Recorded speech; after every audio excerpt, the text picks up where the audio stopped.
ॐ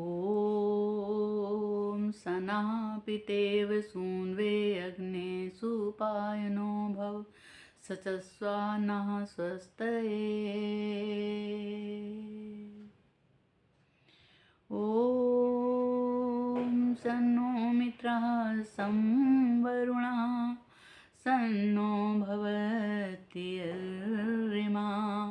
सन्ना इन्द्रो बृहस्पतिर्सन्नो विष्णुरुरुक्रमः सन्नो विष्णुरुरुक्रमः।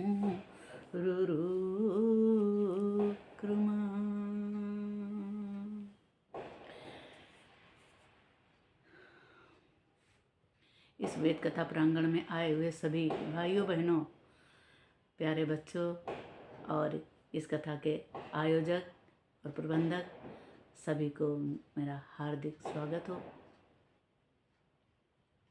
अब हम बात कर रहे थे श्री राम विवाह की। विवाह के पश्चात चारों पुत्र अपनी पत्नियों के साथ में और पिता के साथ में सुखपूर्वक जीवन बिता रहे थे।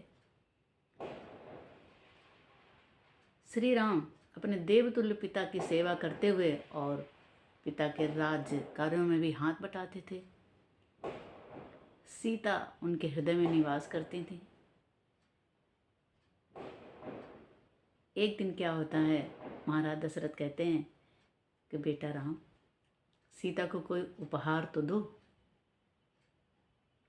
इतना सब कुछ पड़ा है, माँ से लेकर सीता को कोई उपहार दिया तुमने? श्री राम ने कहा, उपहार क्या दूं? विचार किया। फिर सीता के कक्ष में जा कर के कहने लगे कि सब कुछ तो है, मोती मणियाँ आभूषण राज्य और सारे सुख, और राज घराने से तुम ही हो, राजकुमारी हो, ये तुम्हें सुख साधनों की तो कोई कमी है ही नहीं। और जो मैं दूंगा वो सब पिताश्री का होगा, माताश्री का होगा। मेरा तो इस समय कुछ नहीं है, लेकिन मैं ऐसा उपहार देना चाहता हूँ जो मेरा हो। सीता जी मुस्कुराई, कहने लगे, आप दीजिए तो सही। श्री राम कहते हैं कि मेरे हृदय में जो पत्नी का स्थान तुम्हारा है, वो स्थान तुम्हारा ही आजीवन रहेगा। ये स्थान मैं किसी को दे नहीं सकता। अर्थात मैं कोई दूसरा विवाह नहीं। राजाओं के दो तीन विवाह होते थे, राजनीतिक कारणों से हुआ करते थे। तो यही उन्होंने प्रतिज्ञा ली थी कि मैं इस स्थान को किसी दूसरे को नहीं दूंगा। अर्थात मेरे हृदय में पत्नी का जो स्थान है वो तुम्हारा ही रहेगा। मैं कभी किसी पत्नी को किसी स्त्री को पत्नी के रूप में नहीं स्वीकार सकता हूँ। और हर नारी जाति को माता बहन की दृष्टि से ही देखूंगा। और इतनी मर्यादाओं में रहूंगा कि मैं पत्नी का भाव तक नहीं किसी के लिए कर सकता। ये मैं आज आपको उपहार दे रहा हूँ। पर सीता जी खुश हुई कि इतने सालों बाद, इतने दिनों बाद आपने हमें उपहार दिया, और ऐसा खूबसूरत उपहार जो उस समय अतुल्य था। ऐसे सुखपूर्वक रहते हुए एक दिन क्या होता है, भरत के मामा युधिष्ठिर आते हैं और महाराज दशरथ से कहते हैं कि भरत के नाना श्री अश्वपति ने भरत को याद किया है, मैं भरत को लेने आया हूँ। महाराज दशरथ ने अनुमति दे दी और भरत के साथ शत्रुघ्न तो जाना ही था। शत्रुघ्न को तो जाना ही था, क्योंकि ये दक्षिण बाहु थे। उधर श्री राम के लक्ष्मण दक्षिण बाहु, इधर भरत के शत्रुघ्न दक्षिण बाहु थे। इसलिए भरत के साथ शत्रुघ्न गए और यहाँ श्री राम राज्यकार में हाथ बटाते हुए पिता के साथ रह रहे थे। एक दिन क्या होता है कि महाराज दशरथ दर्पण देख रहे होते हैं तो उनको एक श्वेत बाल दिखाई पड़ रहा। बहुत चिंतित हुए। उन्होंने विचार किया कि अब मुझे विश्राम करना चाहिए और ये राज्य का भार धर्मपुत्र ज्येष्ठ पुत्र श्री राम को सौंप देना चाहिए और मैं अब विश्राम करूं। अच्छा बताइएगा, आज के दशरथ यदि अपना बाल देखते सफ़ेद तो क्या करते? सीधा मेडिकल स्टोर जाते और डाई लाते।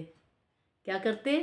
काटो, घोलो और लगाओ, हर एक सफ़ेद बाल काला बनाओ। होता ना?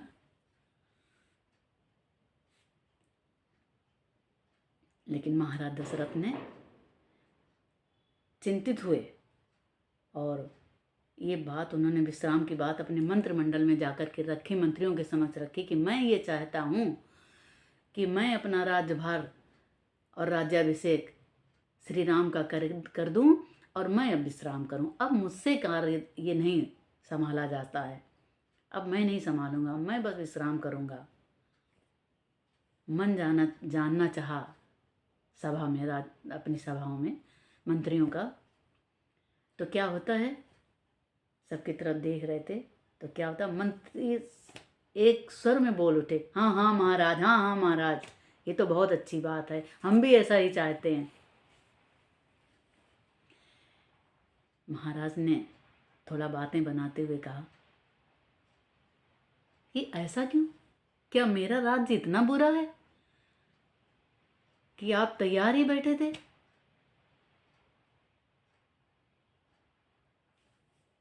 क्या मेरा राज्य धर्मनिष्ठ नहीं है, न्यायपूर्ण नहीं है?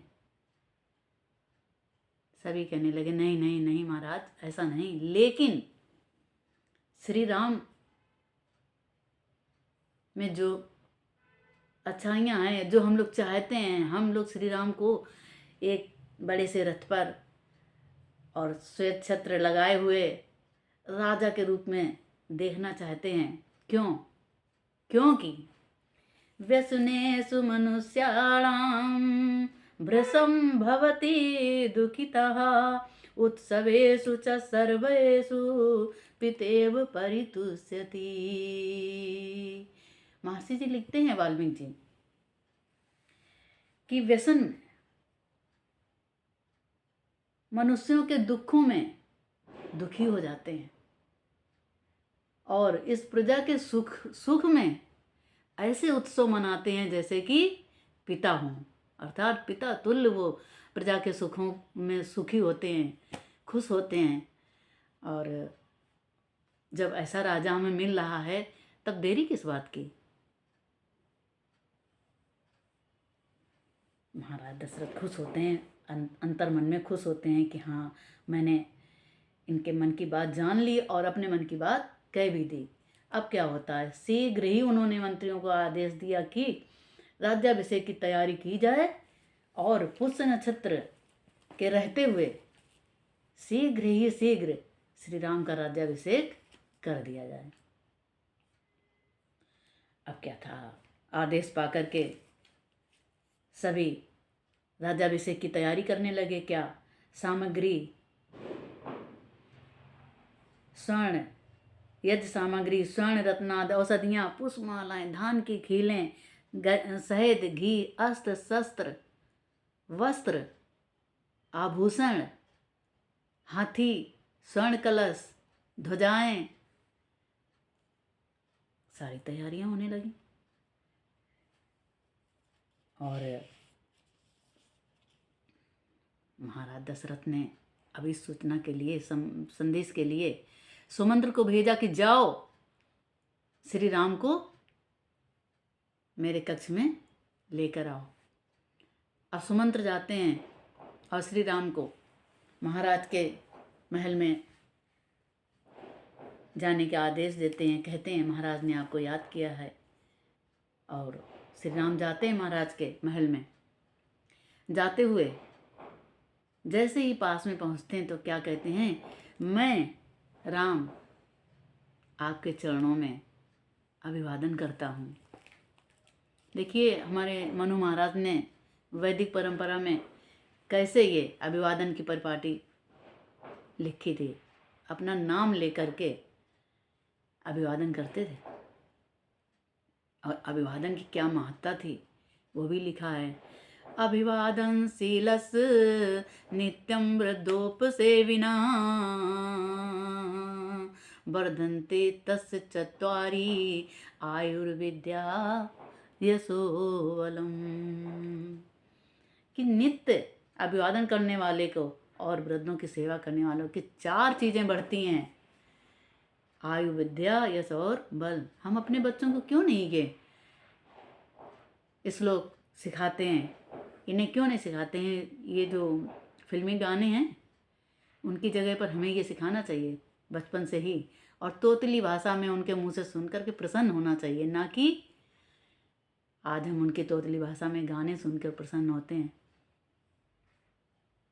जब ये श्लोक इस तरीके से हमको मालूम होंगे, हमारे बच्चे मालूम होंगे, इनका समय आने पर वो इनकी महत्ता भी समझ जाएंगे। इसलिए मनु महाराज लिखते हैं कि जो अभिवादन करता है, अभिवादनशील होता है, उसके 4 गुण बढ़ते हैं।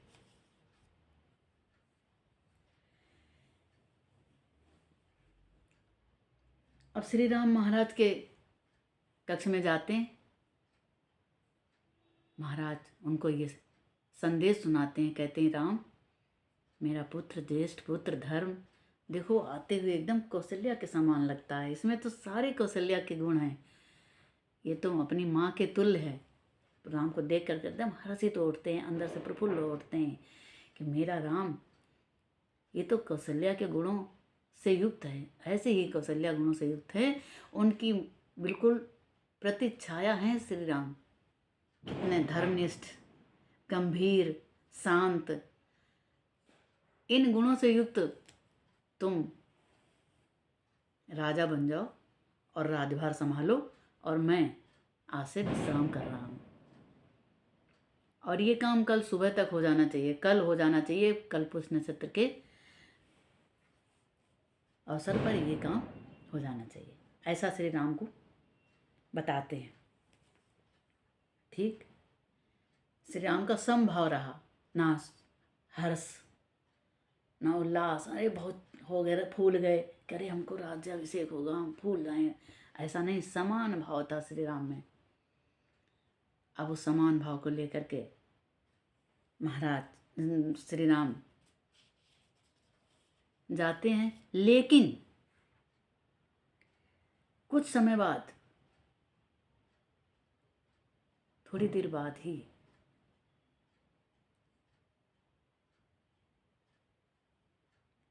क्या होता है, महाराज दशरथ श्री राम को पुनः बुलवाते हैं। महाराज दशरथ श्री राम को पुनः बुलवाते हैं और तब तक ये पूरा संवाद महल में पहुंच जाता है और सभी खुशी मनाते हैं, खूब खुश होते हैं। वहाँ पर पूरा सारे महल में चर्चाएं होने लगती हैं, कल राज्याभिषेक होगा श्री राम का, कल श्री राम का राज्याभिषेक होगा, कल श्री राम का राज्याभिषेक होगा। सभी एक दूसरे को संदेश देते हैं, बताते हैं और खुश होते हैं। जब श्री राम को पुनः बुलाया महाराज दशरथ ने, तो उनके चेहरे पर चिंता के भाव थे और क्या कह रहे थे कि देखिए राम, ये कार्य जितनी जल्दी हो उतनी जल्दी ही इस कार्य को संपन्न कर लो, क्योंकि मुझे इस कार्य में विघ्न समझ में आ रही है। मुझे समझ में आ रहा है कि इस कार्य में विघ्न होगी, ऐसा मेरा अंदर से मन हो रहा है, मन विचलित हो रहा है। अर्थात देर मत करना, इस कार्य को शीघ्र बढ़ाइएगा आगे। श्री राम कहते हैं जो आज्ञा। महाराज दशरथ कहते हैं कि मुझे आकाश से भीषण शब्द सुनाई पड़ते हैं और सारी रात उल्कापात होते हुए दिखाई पड़ते हैं। जब ऐसे निमित्त उपस्थित होते हैं तो क्या होता है कि या तो राजा की मृत्यु होती है या कोई भारी विपत्ति आती है। इसलिए मैं बहुत चिंतित हूँ और इसका एक राजनीतिक कारण है। वो श्री राम को बताते हैं। ये एक राजनीतिक कारण था कि कैकेयी से विवाह करते समय ये एक शर्त थी कि कैकेयी का पुत्र ही राजा बनेगा। मैंने उस समय तो ये बात मान ली थी क्योंकि मेरा कोई पुत्र नहीं था, लेकिन आज मेरा ज्येष्ठ पुत्र धर्मपुत्र राम है, तो आज अधिकार ये तुम्हारा है। और ये बात गोपनीय थी, और ये बात महाराज दशरथ ने श्री राम को बताई। श्री राम का जैसा आप चाहते हैं, जो आपकी आज्ञा हो। और महाराज दशरथ कहते हैं कि शीघ्रता रखना, क्योंकि भविष्य और मनुष्य की मति का कोई भरोसा नहीं होता, कब किस समय बदल जाए। ऐसा होता ना, कहा जाता है कि भाग्य का तो भरोसा नहीं, कब बदल जाए। और बदल ही गया था ना, रामायण में आप यही देखेंगे कि भाग्य ही बदल गया था। उन्होंने कहा कि इसीलिए मैंने, महाराज दशरथ कहते हैं श्री राम से, इसीलिए मैंने कैकेयी देश में और मिथिलापुरी में कोई संदेश नहीं भेजा, ने नहीं बुलाया, क्योंकि यहाँ विवाद उपस्थित हो सकता था। कैकेयी राज भरत का और मिथिला जनक श्री राम का, इससे विवाद उत्पन्न होगा। इसीलिए मैंने दोनों जगह कोई संदेश नहीं भेजा है। इतना कहकर के महाराज दशरथ कैकेयी के पास जाने के लिए उद्यत होते हैं कि कैकेयी को सूचना ये दें, कैकेयी को ये संदेश दें। तब तक क्या होता है कि कैकेयी की जो दासी मंथरा, वो महल के उस ऊपरी भाग में टहल रही थी, घूम रही थी, और क्या देखती है कि अयोध्या ऐसी दुल्हन की तरह सजी, उत्सव है, कोई उत्सव है, कोई अनुष्ठान है, कुछ है। और इतनी अयोध्या को सजा हुआ देख करके वो विचलित हो उठी और सीढ़ियों से उतरती हुई इतस्तता भागती, इतस्तता दौड़ती भागती हुई कि किससे पूछें, कैसे जानकारी मिलें, ये अयोध्या इतनी सजी हुई कैसे है, इतनी अलंकृत अयोध्या कैसे है, और क्या बात है, दुल्हन की तरह अयोध्या सजी और हमको कुछ मालूम नहीं है। इतस्तता दौड़ती है, पायल उसकी छनकती हुई। तब उनको कौशल्या की दासी होती है, धात्री होती है, वो बताती है कि कल श्री राम का राज्याभिषेक है, इसीलिए अब तो वो आग बबूला हो उठी कि अरे, श्री राम का राज्याभिषेक मुझे नहीं मालूम और कैकेयी को भी नहीं मालूम। वो नागिन की तरह भागती हुई कैकेयी के कक्ष में जाती है, कैकेयी के महल में जाती है और कहती है, कैकेयी उस समय सो रही होती है, कहती है अरे तू सो रही है, तेरा तो सर्वनाश होने वाला है और तू सो रही है, अरे उठ, देख तेरा सर्वनाश तेरे सामने है। वो उठती है बड़बड़ा करके कि क्या हो गया, क्या हो गया। कहती है देख, तुम्हें तो समाचार ही नहीं, और महाराज दशरथ तुम्हें इतना प्यार करते हैं। देख, श्री राम का राज्याभिषेक होने वाला है और भरत ननिहाल में है। कैकेयी प्रसन्न होती है, कहती अरे मेरे राम का राज्याभिषेक, अब क्या था। खुश होती है कैकेयी और अपना एक सोना आभूषण उतार करके मंथरा को देने लगती है। वो फेंक देती है उसका आभूषण, कहती है रख अपने पास, तू पागल है, तू हर्ष शोक में हर्ष करती है, तेरी मति मारी गई है, उठ। कैकेयी कहती क्या हुआ। वाल्मीकि जी लिखते हैं रामे वा भरते वाहम विशेषम नोपलक्ष्ये तस्मात् तुष्टो अस्मि यद राजा रामम राज्याभिषिच्यते। कहती क्या हुआ, राजा राम हो या भरत, मुझे कोई विशेष नहीं है, मैं तो उसी में खुश। यद राजा श्री राम को महाराज दशरथ अभिषेक करते हैं। कोई विशेष नहीं, मेरे लिए राम और भरत बराबर हैं। मेरे लिए तो खुशियों का समय है ये। क्या करती है, अरे अपना माथा ठोकती है, कहती है अरे तू पागल हुई है, तुझे तो इतना भी आभास नहीं है, तुझे इतना भी समझ नहीं है कि ये शोक का समय है कि हर्ष का समय है।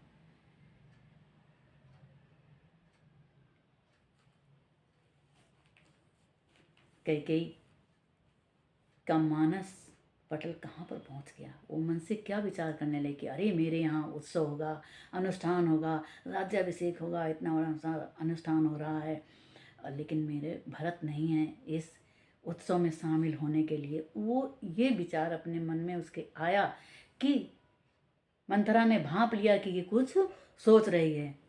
अब क्या था, देखिए मैथिली शरण गुप्त क्या लिखते हैं, मानो उन्होंने वाल्मीकि जी के श्लोकों को उतार कर रख दिया हो अपनी कविता में।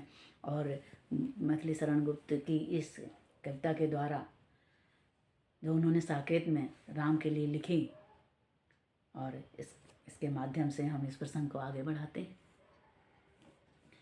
कहा मंथरा ने निसंकोच, कहा मंथरा ने निसंकोच, आपको भी तो है कुछ सोच। कहा मंथरा ने ये निसंकोच, आपको भी तो है कुछ सोच।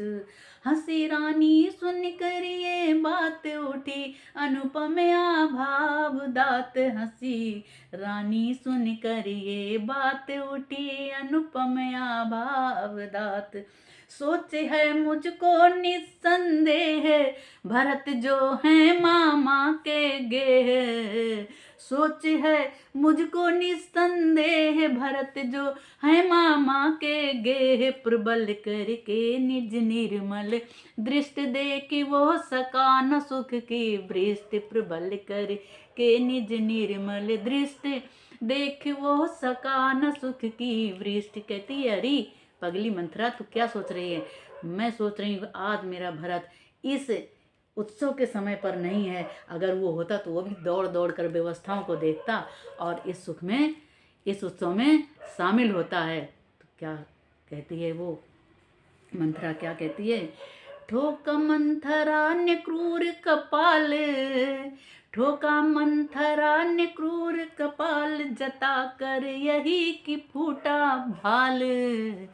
सरलता भी है ऐसी व्यर्थ, समझ जो सके न अर्थ अनर्थ। सफल सरलता भी है ऐसी व्यर्थ, समझ जो सके न अर्थ अनर्थ।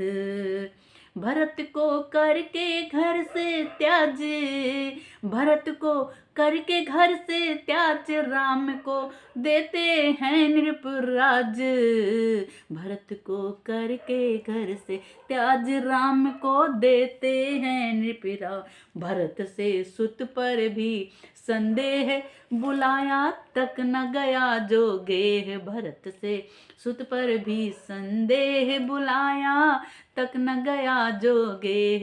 क्या कहती है मंथरा कि अरे तेरे पुत्र भरत पर इतना संदेह कि उसको घर तक नहीं बुलाया गया और राज्याभिषेक हो रहा, और तू हर्ष समझ रही है। कैकेयी को फिर भी, वाह कैकेयी क्या संस्कार थे।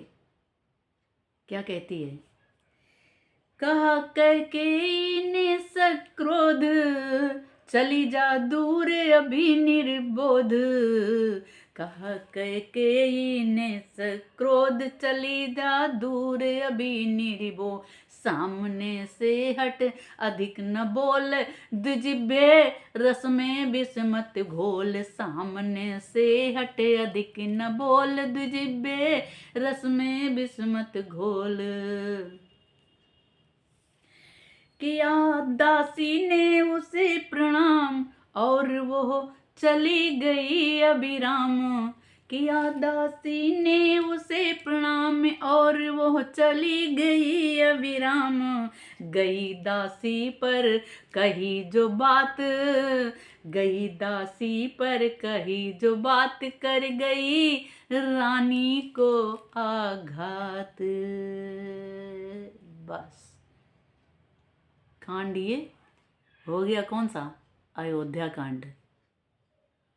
गई रानी पर कही जो बात, कर गई रानी पर आघात। गई दासी पर कही जो बात, कर गई रानी को आघात। क्या?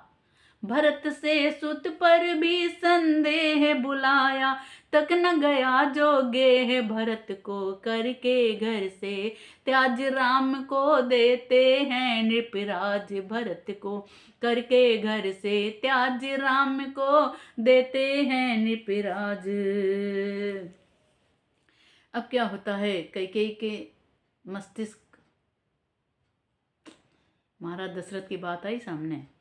भाग्य और मति किस समय बदल जाए इसका कोई भरोसा नहीं है। अब तो महारानी कैकेयी को क्या समझ में आ रहा है? पवन भी मानो उसी प्रकार, पवन भी मानो उसी प्रकार, सून में करने लगा पुकार। क्या? भरत से सुत पर भी संदेह बुलाया, तक न गया जो गेह। भरत से सुत पर भी संदेह बुलाया, तक न गया जो गेह। भरत को करके घर से त्याज, राम को देते हैं नृपराज। भरत को करके घर से त्याज, राम को देते हैं नृपराज। गूंजते कैकेयी के कान, गूंजते कैकेयी के कान, तीर से चुभती थी ये तान। क्या? भरत से सुत पर भी संदेह बुलाया, तक न गया जो गेह। भरत से सुत पर भी संदेह बुलाया, तक न गया जो गेह। भरत को करके घर से त्याज, राम को देते हैं नृपराज। भरत से सुत पर भी संदेह बुलाया, तक न गया जो गेह। मूर्ति सी बनी रही उस ठोर, खड़ी रह सकी नहीं कुछ और। खड़ी रह सकी नहीं कुछ और, मूर्ति सी बनी रही उस ठोर। गई शयनालय को तत्काल, गंभीरा सरिता सी थी चाल। गई शयनालय को तत्काल, गंभीरा सरिता सी थी चाल। देखिए कैकेयी की कैसे मति भ्रमित हो गई और कैसे उसके मन को भ्रमित कर दिया, घुमा दिया। कहाँ कैकेयी कैसे विचारों वाली थी। इतनी वात्सल्यमयी माँ और संगत से, विचारों से और मित्रता कहें उसे, दासी के प्रभाव से उसकी मति कैसे बदल गई। इसीलिए कहा जाता है, हमारे कहते आए हुए हैं कवि लोग, मुहब्बत करे तो हीरे और नगीने से, मित्रता करे तो हीरे और नगीने से, लाख गिर जाए उठाकर लगा लो सीने से। और मुहब्बत क्या करे, मुहब्बत क्या करे कुंजड़े और कमीने से। मुहब्बत क्या करे कुंजड़े और कमीने से। जब भी बदनाम करे, जब भी बदनाम करे तो क्या, धनिये और पुदीने से। हो गया खेल, अयोध्या कांड शुरू हो गया। अब क्या था, रानी चली शयनालय की ओर और इधर महाराज दशरथ आ रहे हैं संदेश सुनाने को खुशी का। कैकेयी कहती है मंथरा से, तो फिर क्या करें, कैसे करें, अब मैं क्या कर सकती हूँ। मंथरा कैकेयी अभी हुआ ही क्या है, अभी कुछ हुआ तो नहीं। अभी तुम जो देवासुर संग्राम में जो महाराज दशरथ ने आपको वर देने के लिए कहा था, आज तुम वो वर मांग लो। उसमें पहला वर मांग लो भरत के लिए राज्याभिषेक, और दूसरा वन श्री राम के लिए 14 वर्ष के लिए दंडक वन में तपस्वियों की तरह निवास। जब श्री राम 14 वर्ष के लिए दंडक वन जाएंगे, तब भरत यहाँ पर निष्कंटक राज्य कर पाएगा। और बस महारानी चलनी को भवन की तरफ। कैसी गंभीरा सरिता सी चाल, एक नाराज वाली चाल से। और मंथरा पीछे पीछे पीछे जाती, कहती क्या ऐसे ही जाओगे, ऐसे ही तुम शोक करोगे, ऐसे ही महाराज दशरथ से वर मांगोगी। पहले मेकअप तो कर देना। मंथरा उसका मेकअप करती है, उसके बाल खोल देती है, यूं सारे आभूषण बिखेर देती है। अब वो सारे आभूषण बिखेर कर बाल को खोल कर अब वो लेट जाती है, क्रोध करती है, शोक करती है। इधर महाराज दशरथ तो आ ही रहे होते हैं, देखते हैं कैकेयी अपने कक्ष में नहीं। दासी कहती है वो कोप भवन में है। महाराज दशरथ के धक धक धक धक होने लगती है, विचलित होने लगता मन की, अरे कोई विघ्न आ गई। कहते हैं ना, डर मन में था और जल्दी जल्दी जल्दी जल्दी अपने कदमों को बढ़ाते हैं और कैकेयी के पास जाते हैं। कैकेयी को इस अवस्था में देख करके वो चिंतित हो उठते हैं। कहते हैं कैकेयी रानी प्राण प्रिय, क्या बात है, तुम इतने दुखी क्यों हो, सर दर्द है, कहीं पीड़ा हो रही हो तो मुझे बताइए। ऐसे पूछने का प्रयास करते हैं। कहती ना मुझे कोई बीमारी है, ना मैं बीमार हूँ, ना मुझे कोई पीड़ा हो रही है, मुझे आपसे अपने 2 वर चाहिए। महाराज दशरथ कहते कि आज अचानक? कहती हाँ, मुझे आज ही चाहिए, जो आपने देवासुर संग्राम में मुझे बोले थे कि आप वर आप मांग लो, वो मैं आज मांगूंगी। अब महाराज दशरथ समझ तो रहे थे, लेकिन मरता क्या न करता। बोला हाँ। तो कैकेयी क्या कहती है, पहला जो राज्याभिषेक श्री राम के लिए इस समय है वो मेरे भरत को हो, और दूसरा श्री राम को इसी समय 14 वर्ष के लिए तपस्वियों के वेश में दंडक वन में निवास। महाराज दशरथ के प्राण निकल जाते हैं और वो मूर्छित हो जाते हैं सुन करके ये कि मेरे राम के लिए इस तरह इतनी कुटिलता। महाराज दशरथ बहुत समझाते हैं कि तुम चाहे सब कुछ ले लो, सब कुछ ले लो, पूरा राज ले लो, मोती मणियाँ माणिक ले लो, और जहाँ तक तुम्हारी दृष्टि जाए वहाँ तक का तुम राज्य ले लो, और चाहे कुछ भी मांग लो, लेकिन बस राम का वनवास मत मांगो। पैर पड़ते हैं, कैकेयी के पैर तक पड़े हैं। वाल्मीकि जी ने लिखा है कैकेयी के पैर तक पड़े हैं, इतनी अनुनय विनय की। अब जब कैकेयी नहीं मानती है तो मुख से क्या निकलता है। वाल्मीकि जी लिखते हैं, धिगस्तु योषितो नाम सठा स्वार्थ परा सदा, धिगस्तु योषितो नाम सठा स्वार्थ परा सदा, न बब्रीम स्त्रिया सर्वा भरत तस्सैव मातरम। कहते हैं सभी स्त्रियों के लिए नहीं, कहते हैं अरे धिक्कार हो समस्त जाति स्त्रियों की, जो अपने स्वार्थ के लिए इतनी कुटिल हो जाती हैं, इतनी कठोर हो जाती हैं। कहते हैं नहीं नहीं नहीं, ये समस्त स्त्रियों के लिए नहीं मैं कह रहा हूँ, ये मात्र भरत की माता के लिए कह रहा हूँ, क्योंकि कौशल्या तो ऐसे नहीं है। ऐसे बहुत तरह से परिताप करते हैं और कहते हैं कि ऐ कैकेयी, जो ये ज्याग्नि के समक्ष विवाह के समय में मैंने तुमसे ये प्रतिज्ञा ली थी कि जर अवस्था तक तुम मेरे साथ सुख से रहोगी, मैं उस प्रतिज्ञा को इसी समय भरत के साथ त्याग कर रहा हूँ।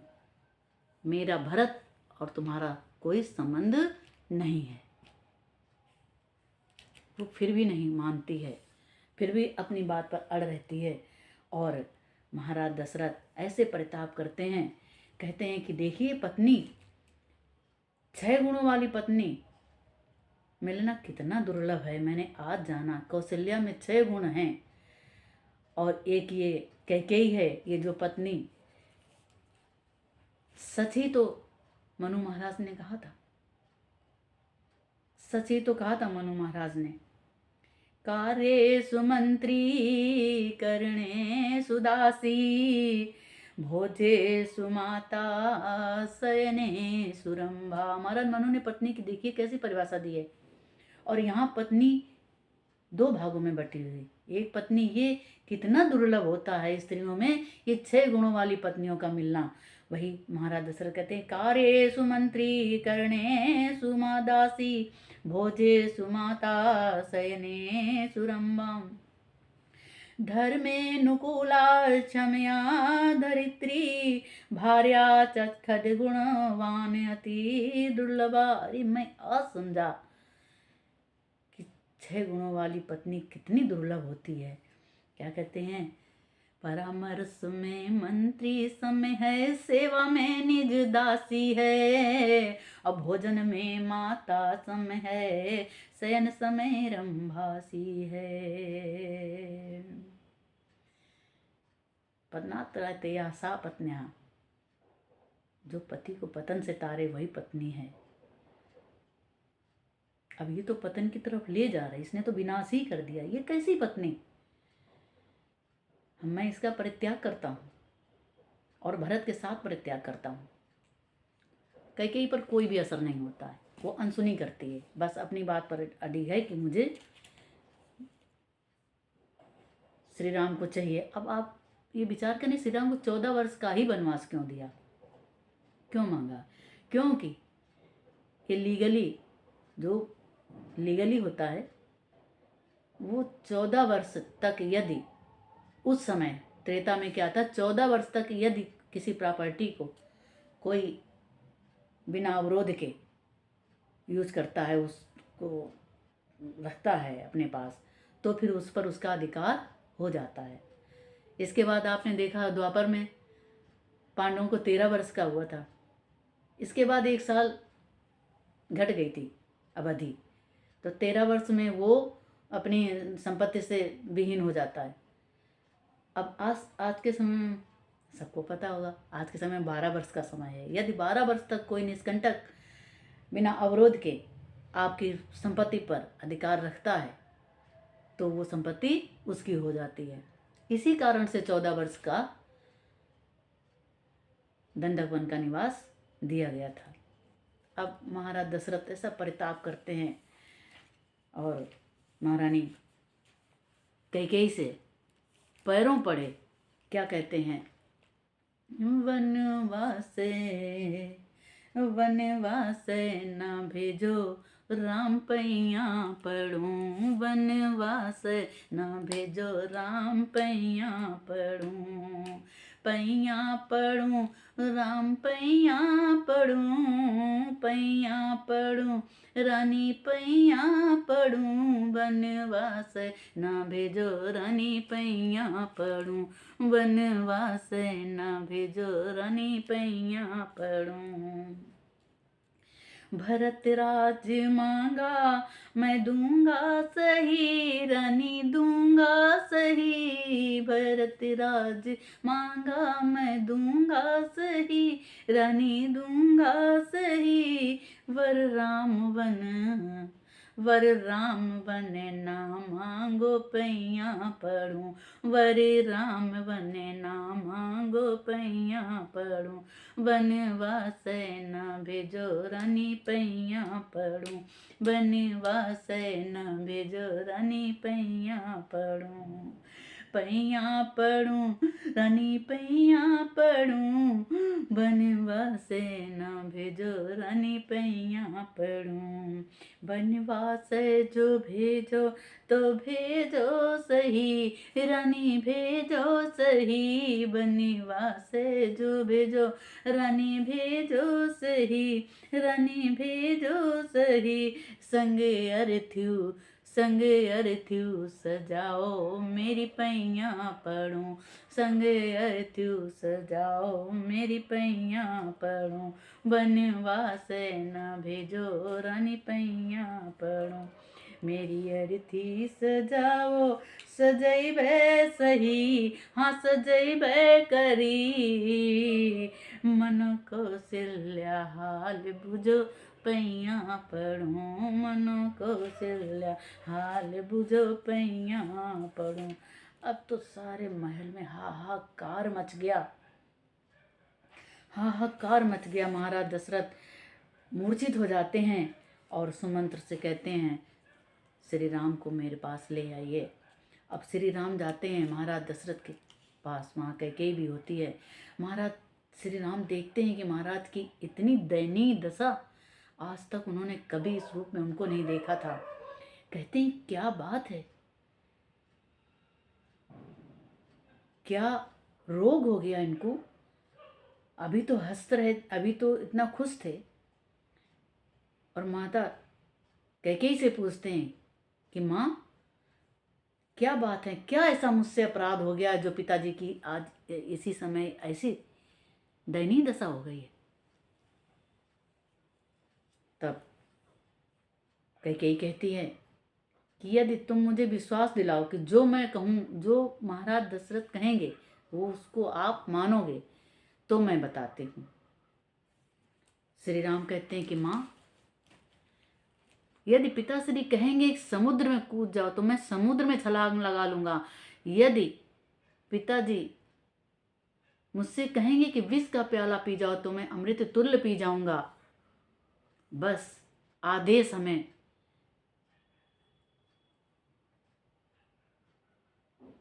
अब कैकेयी समझ लेती है कि ये तो आज्ञाकारी हैं, मर्यादा हैं, पुरुषोत्तम हैं, ये तो मानेंगे बात। तब तपाक से कहती है कि अरे मैंने ना ये बीमार हैं, ना कोई आपसे अपराध हुआ है। मैंने इनसे आज देवासुर संग्राम में वादा किए हुए 2 वर मांग लिए हैं। पहला, देखिए कितनी कुटिलता से कह रही है, पहला जो राज्याभिषेक आपके लिए है वो मेरे भरत के लिए, और दूसरा दंडक वन में तपस्वी वेश में 14 वर्ष के लिए आपको वनवास।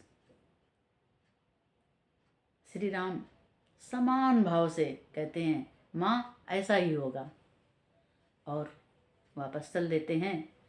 कौशल्या माँ से इधर महाराज दशरथ का गला रुंध जाता है, कंठ अवरुद्ध हो जाता है, कुछ बोल नहीं पाते हैं, बस पुत्र कह पाते हैं।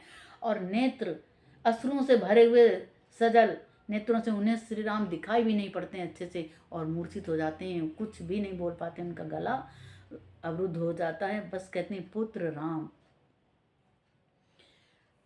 जैसे सब लोग कहते हैं महाराज दशरथ ने दिए थे, ये आज्ञा दी थी, महाराज दशरथ ने ये आज्ञा नहीं दी थी। ये तो कैकेयी ने ही स्वतः ये बात बताई थी अपने मुंह से, महाराज दशरथ ने नहीं दी। महाराज दशरथ नहीं पुत्र, नहीं पुत्र, नहीं पुत्र, बस इतना ही कह पाए थे, और उन्होंने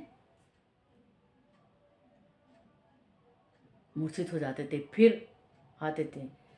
तब श्री राम से कहते हैं कि बेटा पुत्र मुझे कारागार में डाल दो, मुझे बंदी बना दो, और तुम राज्य करो, तुम्हारा राज्याभिषेक होना चाहिए। मुझे कारागार में डाल दो और बंदी बना दो मुझे, और तुम बात मत मानो। महाराज दशरथ विनय करते हैं, पैर पड़ते हैं कि बेटा पुत्र तुम आज मेरी बात मत मानो। देखिए हमारे त्रेता युग के राम इसलिए राम है, रामायण इसलिए रामायण है कि पिताश्री ये उन्होंने विनय करते हैं कि मेरी बात मत मानो। अब आज हम क्या करते हैं, अपने बच्चों से कहते हैं कि बात मानते नहीं, बात मानो। सभी कोई शिकायत है, पत्नी बात नहीं मानती, पुत्र बात नहीं मानता है, पति बात नहीं मानती, सास बात नहीं सुनती है, बहू बात नहीं सुनती है, बेटा बात नहीं सुनता, माँ बात नहीं सुनती है, सभी को शिकायत। लेकिन उस समय ऐसा नहीं था। और महाराज श्री राम जाते हैं माँ कौशल्या के पास, जाते हैं, फिर सभी से अनुमति लेने जाते हैं, सभी को बताने जाते हैं, सभी को संदेश देने जाते हैं। तब तक ये बात सारे महल में फैल चुकी होती है। और देखिए अब इस समय कितनी ही दुखदाई कष्ट का समय सभी के सामने, परंतु कैकेयी अडिग और इतनी कुटिल स्वभाव में कहती है कि कितनी देर लगेगी। अब इस हाहाकार में सभी शोक मग्न होकर के पड़े और महाराज दशरथ मूर्छित हुए पड़े हैं। और देखते हैं कितना बुरा समय और कहाँ कितना सुख का समय था। Please open the door. अब आगे के प्रसंग को कल हम बढ़ाते हैं और आज की कथा यहीं समाप्त करते हैं। कल हम इसी श्रृंखला में श्री राम सबसे कैसे विदा मांगते हैं और वनगमन के लिए तैयार होते हैं, वनगमन की तैयारी होती है और वन जाते हैं। हम कल आपसे फिर बात करेंगे, फिर हम इस कथा को सुनेंगे और आज हम इस कथा का यहीं विराम करते हैं। ओम द्यौः शान्तिरन्तरिक्षगं शान्तिः पृथिवी शान्तिः रापाः शान्तिः रोषधयः शान्तिः वनस्पतयः शान्तिः विश्वदेव शान्तिर्ब्रह्म शान्तिः सर्वगं शान्ति शान्तिरेव शान्तिः सामा शान्तिरेव। ओम।